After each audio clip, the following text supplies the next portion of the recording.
베테우스의 유튜브 채널에서 가장 누적 조회수가 많고 일별 조회수도 가장 높은 게 바로 이 영상이에요.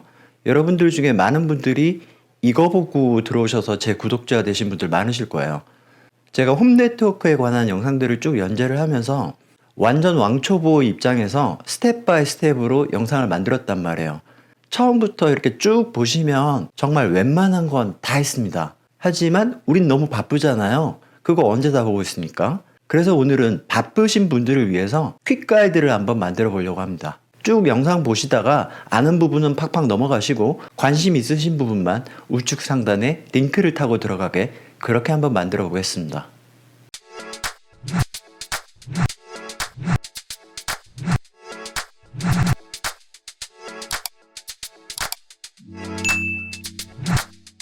안녕하세요, 베테우스입니다. 왕초보용 홈네트워크 퀵가이드입니다. 이런 순서로 진행을 해야 됩니다. 여러분들이 네트워크뿐 아니라 어떤 일을 하든 간에 다 동일한 내용들이에요. 나의 니즈를 먼저 정확하게 파악을 해야 돼요. 이런 분들 계시단 말이에요. 잘 됐는지 봐주세요. 이거 되게 어려운 질문입니다. 내가 원하는 게 뭔지를 정확하게 파악을 하셔야 되고, 우리 모두는 성격이 급하기 때문에 보통 3번부터 하는데 사실은 2번이 먼저예요. 그죠? 현재 상태를 정확하게 파악을 해야 됩니다. 여기서의 현재 상태는 당연히 우리 집 네트워크의 현재 상황이겠죠. 인터넷 속도는 얼마인지, 또 어떤 장비들이 물리적으로 실제로 어떻게 연결되어 있는지를 파악을 해야 된다는 거죠. 2번을 하시다 보면 자연스럽게 3번이 되는 거고, 또 3번을 하기 위해서는 2번이 필요한 거고, 뭐 그렇습니다. 내게 필요한 게 뭔지를 알아야 되겠죠. 마지막으로 실행을 하시고 상태 점검을 하십니다. 제대로 안 됐다? 그 말은 2번으로 돌아가야 된다는 이야기죠. 이게 반복되는 겁니다. 여러분들이 저한테 질문을 하실 때는 1번, 2번을 명확히 하셔서 질문을 하셔야 제가 답변을 드릴 수가 있겠죠. 단자음 같은 경우는 단자음 사진이 필요할 겁니다. 전체가 나올 수 있게 사진 필요할 거고요. 그리고 연결 상태를 제가 파악을 해야 되니까 이 랜선이 어떤 방으로 연결돼 있다. 이거는 거실에서 온 거다. 이거는 안방에서 온 거다. 이런 식으로 제가 알아볼 수 있게 사진을 찍어 주시거나 그림으로 보내주시면 답변하기가 훨씬 쉬울 겁니다. 그래서 여러분들이 제일 먼저 하셔야 될 게 그림을 그려보셔야 됩니다. 어떤 그림이냐면 네트워크 배치도인 거죠. 집안의 평면도 그대로 그리시면 제일 좋고 그냥 간단하게 그리셔도 됩니다. 단자음은 일부러 좀 크게 그렸고요. 거실도 그냥 방인 것처럼 이렇게 하시면 편하고, 뭐 방이 더 있으면 더 그리시면 됩니다. 이렇게 그리시고, 요거 보이시죠? 벽면 램포트입니다. 램포트가 하나이신 분은 하나, 두 개이신 분은 두 개, 이렇게 반드시 표기를 해야 됩니다. 이 램포트들은 다 어디랑 연결되어 있나요? 단자음으로 연결되어 있겠죠? 그 다음에는 네트워크와 관련된 모든 장비들, 예를 들어 모뎀, 공유기, 컴퓨터, 뭐 이런 것들을 실제 있는 상황 그대로 배치를 하시는 거예요. 예를 들어 이렇게 배치를 하는 겁니다. 연결 상태 또한 실제 연결과 똑같이 표시를 하세요. 이 집 같은 경우는 이렇게 연결이 된 거고요. 또 다른 집의 예를 들어 볼까요?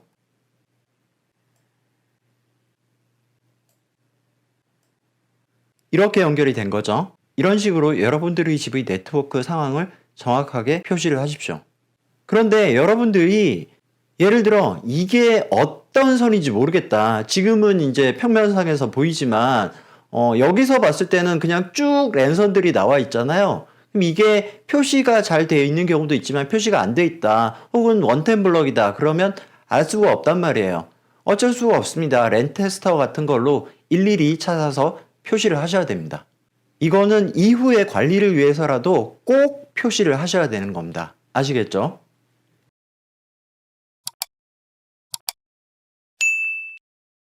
자, 지금부터는 이 주제에 관련된 보조 영상이 여기에 링크로 뜨는 겁니다. 그러니까 이게 궁금하다. 그러면 여기 링크를 눌러서 들어가시면 되는 겁니다. 나는 이 내용을 다 알고 있다. 그러면 그냥 넘어가시면 되는 거고요. 자, 네트워크는 기본적으로 단일 네트워크가 좋습니다. 공유기를 2대 이상 써야 될 경우가 발생하거나 아니면 필요에 의해서 네트워크망을 분리해야 되는 경우는 여러분들 이미 초보가 아니죠. 기본적으로 네트워크는 단일 네트워크로 쓰시고 공유기는 한 대만 쓰십시오. 자, 이제 연결을 해야 되는데 모든 것은 공유기 아래. 이 말은 단일 네트워크를 해야 된다는 것과 같은 말이고요. 그런데 공유기의 포트가 모자랄 수가 있잖아요. 그럴 때 여기 있는 스위칭 허브를 사용하시면 된다. 그런 말이고요. 그런데 여러분들 중에 IPTV 보시는 분들 되게 많잖아요. IPTV는 기본적으로 모뎀에 바로 연결하십시오. 공유기, 특히 이 공유기가 통신사 제공 공유기가 아니고 사설 공유기인 경우에는 잘 안 되는 경우가 많아요. 아니면 통신사 제공 공유기에 물리시면 됩니다. 만약에 사설 공유기에 꼭 물려야 된다. 그러면 IP타임 같은 경우는 이런 방법도 있어요. 링크 보이시죠? 그런데 이거는 사실 권하지는 않습니다. 잘 안 되는 경우가 많아요. 웬만하면 셋탑박스는 모뎀 직결하십시오. 자, 아까도 말씀드렸지만 공유기는 한 대만 쓰는 게 좋다고 그랬어요. 그런데 필요에 의해서 2대 이상 써야 될 경우, 대부분 와이파이 때문이긴 한데 2대를 모뎀 밑에 병렬로 쓰는 경우도 있지만 대부분은 공유기 아래에 또 공유기, 이런 식으로 계층이 될 거란 말이에요. 그럴 때 2가지 방식이 있습니다. 첫 번째는 브릿지 혹은 허브 모드라는 거고요. 오른쪽 위에 링크 보시고요. 공유기 2대를 연결하는데 A 공유기 아래에 B 공유기가 물린다고 했을 때 B 공유기를 브릿지 모드로 바꾸는 법에 대한 내용이고요. 지금 화면에 보시는 것처럼 위에 있는 게 더 상위단에 있는 공유기예요. 연결 상태 보세요. 그리고 아래쪽에 있는 게 이 공유기에 물리는 공유기죠. 랜입니다. 랜 to 랜으로 연결되는 거예요. 이런 거를 잘 보셔야 됩니다. 이게 브릿지 모드고요. 메쉬라는 게 있습니다. 브릿지 모드와의 차이점은 사실 거의 똑같은데 와이파이 SSID가 통합이 돼요. 메쉬 와이파이에서는. 그래서 저는 메쉬 와이파이로 하는 걸 훨씬 더 추천해 드립니다. 메쉬 와이파이에 대한 링크가 윗부분에 있지만 여러분들이 IP타임 공유기를 쓸 경우에는 제가 재생 목록을 IP타임 이지 메쉬로 따로 하나 만들어 놨습니다. 그거를 참고하시면 더 좋을 것 같아요. 자, 그리고 뭐 이런 거 저런 거 하려다 보니까 IP를 알아야 돼. 그럼 IP에 대해서 또 봐야 되겠죠? 오늘은 여기까지입니다. 갑자기 왜 여기서 끊냐고요? 오늘 영상이 이런 주제에 대해서 여기 링크로 들어가셔라 뭐 그런 내용인 거잖아요.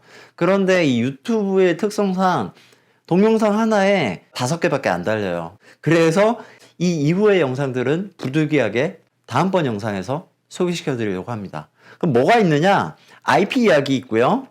외부 접속 이야기들이 있습니다.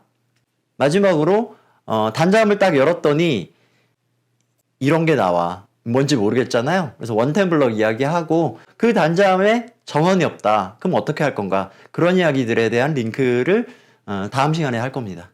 자, 오늘은 여기까지고요. 오늘 영상 도움되셨다면 좋아요와 구독 부탁드립니다. 감사합니다. 지금까지 베테우스였습니다.